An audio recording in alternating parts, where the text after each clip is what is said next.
sweet boy.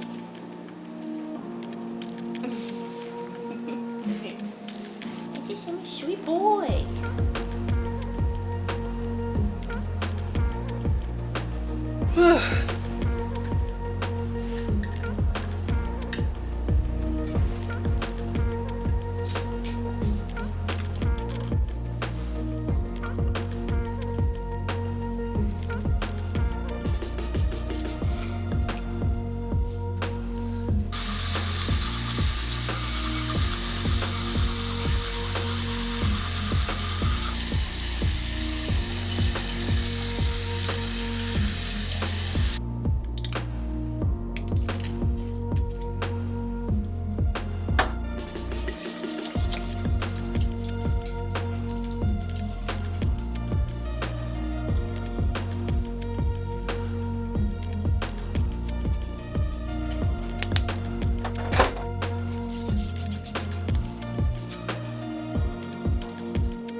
Okay, we are about to make breakfast. I did want to address the 75 hard topic, okay? So, if you've been keeping up with my channel, then you know that starting 2024, I was doing 75 hard.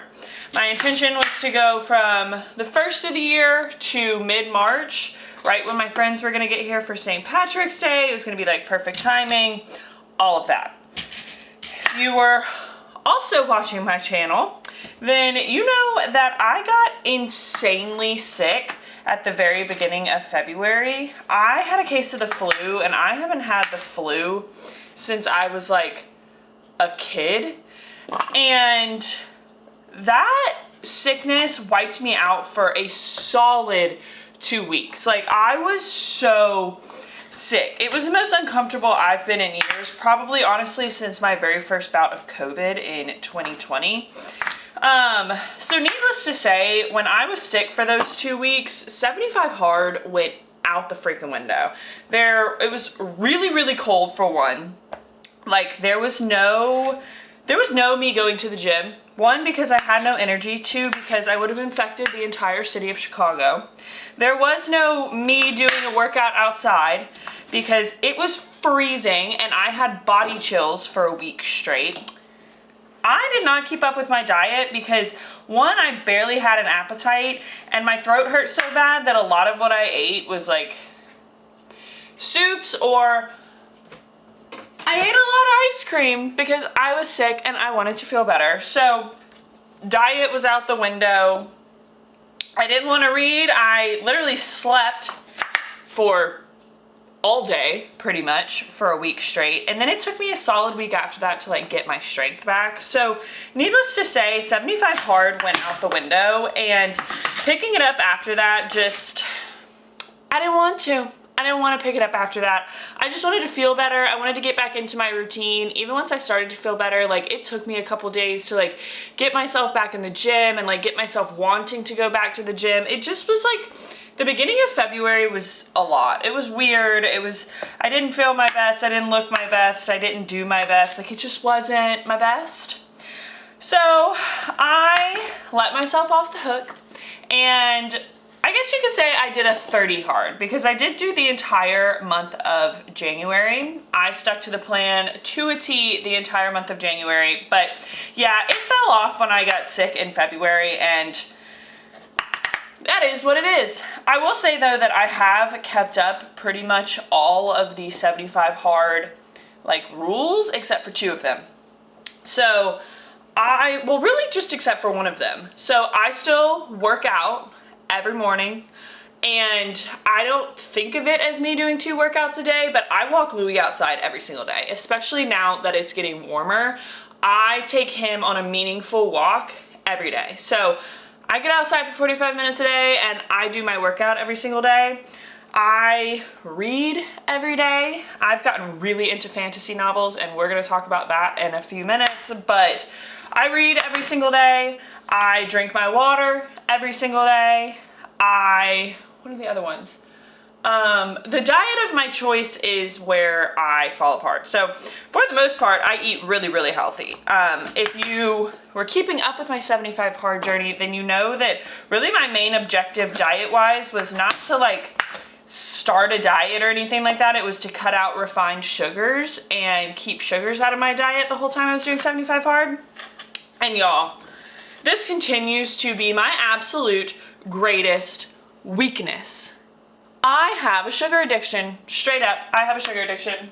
And while I haven't like been eating ice cream and stuff like that, this trail mix has been the death of me. It comes from Aldi, and it's indulgent trail mix, and it's got like nuts and craisins and stuff like that, but then it's also got like chocolate chip pieces in it. Oh my god, it's just so good. I can't live without it. So yeah, that's really the only, no alcohol, I don't drink. So that's really the only rule that I have not kept up with post 75 hard. So, I mean, did I technically fail? Sure. But I think that the fact that I've kept up with it pretty much to a T after the fact, and it's just kind of become my lifestyle, I think that that is a win. So 75 hard, we're done with it. We're not gonna have any more videos on it. This was my final update. But I am really happy with the results. One, I feel good, I look good, but my routine and like the habits that I took away from the program, they're gonna stick with me. And I think that is the ultimate win.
I got some really good news this week. So if you watched my 2024 goals video or my vision board video, both of which I will link below, you will have heard me talk a lot about my plans to want to spend some time in the Pacific Northwest and like go to our national parks and stuff like that this year. And one of the big things that was kind of keeping that plan from happening was the fact that my job was not remote. Louie, get over here. And that was going to force me to stay in Chicago, right? So I'm at like kind of a hybrid schedule. So that was going to force me to stay in Chicago, which means that I couldn't go spend like a significant amount of time in the Pacific Northwest. So like one of my big things for this year was finding a remote position. And at the end of 2023, I put the feelers out to my current role, stating that, you know, that was something that I was looking for, was a remote position. Louie. And we had a lot of changes happening within the company this year, a lot of shifting of positions and things like that. So I just wanted to make it known that that was something that I was looking for. And I got news this week that my job has made that happen for me. And my position within like the next month or two is going to be a fully remote position with the company, which makes me so happy because I love my company. I love my job. I love the people that I work with. I thoroughly enjoy what I do in my 9-to-5 life. So the thought of having to find a new job and whether or not that job was going to be the same environment and the same like culture and stuff was kind of stressful to me, but I also knew that I did not want to stay in Chicago for all that much longer. So this is extremely exciting news, and honestly like the final piece of the puzzle for me to be able to start planning my national park road trip of a lifetime, that's going to start when my lease ends here at the end of summer.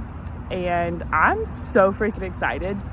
And that's going to be a big part of kind of what I start to talk about on the channel and just kind of the journey that I take y'all on with me as I plan this trip and plan all of the accommodations and the camping and the hiking and all of that. It's going to be so fun. But that's a massive life update because that kind of changes the entire trajectory of my year, of like my plans for the rest of the year and kind of where I'm going to live and what I'm going to be doing. And it just gets me really freaking excited because I'm going to have a great summer here in Chicago. Summer in Chicago is the best.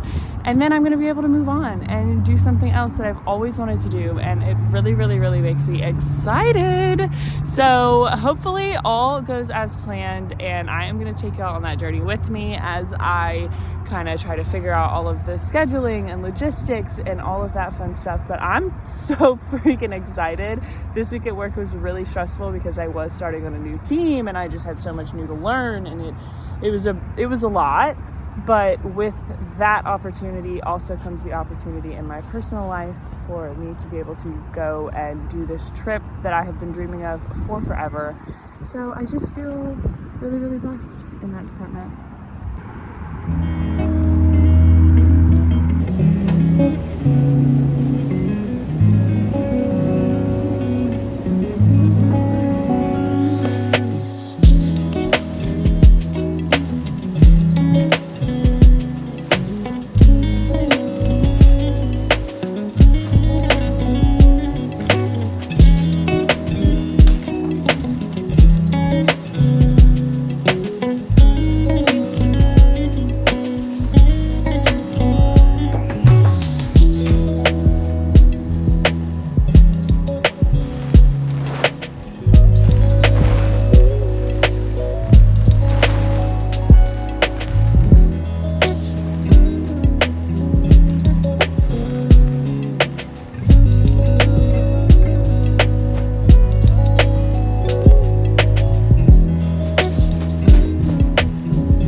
Y'all, we have to discuss what has been consuming my life for the past 2 weeks.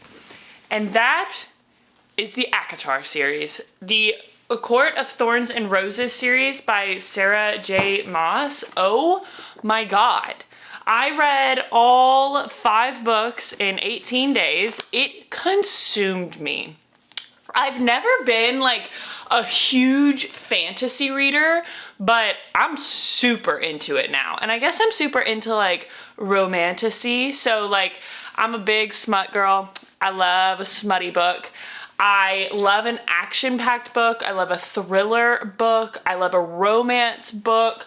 Like this series has it all. It has, okay, so A Court of Thorns and Roses, the very first book, is just, it's a good overall story, right? It got me hooked. It got me wanting more. It's got a little bit of smut. It's got action.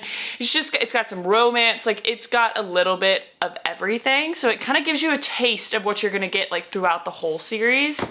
And then the second book, A Court of Mist and Fury.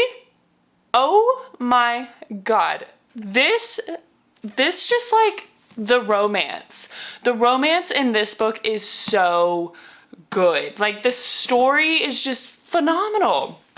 This one, the third book, A Court of Wings and Ruin, is my favorite of the whole series. It is action from cover to cover. It is so good. You just learn so much about like the intricacy of like the world within these books, and a bunch of different storylines are talked about in this book. And it's just super, like I did not want to put it down. It was so good. And then the fourth one, A Court of Frost and Starlight, it's the smallest book, but it's such a good reprieve. Like you just read straight action for like 600 pages in this book. And then you get to this book and it's just like you get to relax. It's like I laughed a lot in this book. It's a lot more of like personalities of the characters and things like that. It's really, really good. I thoroughly enjoyed it. And then this one, the final one, I was super skeptical about because when you read it, you'll kind of know what I mean. It's just, it's a little bit of a different perspective than the rest of the series so far. But I ended up really, really liking it. This is by far the smuttiest book of them all, and it is really good. I am just like, this series was actually worth the hype. It was so good. Like I said, it took me 18 days to read all of it, reinvigorated my love for fantasy novels, and I'm so excited it's not done. Like, I'm so excited that she's still writing this series. I want to read every book that she's written. I have heard that Throne of Glass is arguably better than ACOTAR, which is another one of her series. So that is definitely on the list for me to read. I'm gonna read Crescent City. But for now, the next series that I'm on, I am reading Fourth Wing. So Fourth Wing is another fantasy novel, another romantasy series. It's Fourth Wing and then Iron Flame. So I'm reading Fourth Wing right now. It is really good so far. Very different storyline than ACOTAR, but definitely still fantasy. The romance is starting starting to like heat up, so I'm getting super, super into it. I read a lot of this book last night. I was having a hard time putting it down. It got really, really good. So I'm super excited to read this book and then this book. It's a series together. And then after I read these, I think I'm gonna go to Throne of Glass. I just know that it's going to consume my life. I know Throne of Glass is. So I am super into this new fantasy wave that I'm on, and I'm gonna keep on riding it. Like I said, I also love a good thriller, so I'm definitely going to jump back into that department as well. But overall, I've just been reading a lot lately, like a lot more than I am used to. Usually I'll have a book going, like there will be a book in the works, but I was watching like a lot of TV, and I was just really finding that I was super, super bored with everything on television. And I was like, you know what? You know what doesn't bore me? A good book. And I can get absolutely consumed in a good book. And I've got really into like reading in different places in the city, going to coffee shops, going out to the park, going to libraries, like going and exploring the city with my book. I just love it. So I cannot recommend enough y'all, I cannot recommend the ACOTAR series enough. I also cannot recommend this book enough. I am really, really, really enjoying it, but I will keep y'all up to date on how this series rolls out. Be sure to follow me on Instagram. I talk a lot about the books that I read on my Instagram, so follow me on there. But yeah, super into this new fantasy wave that I'm on. Yeah.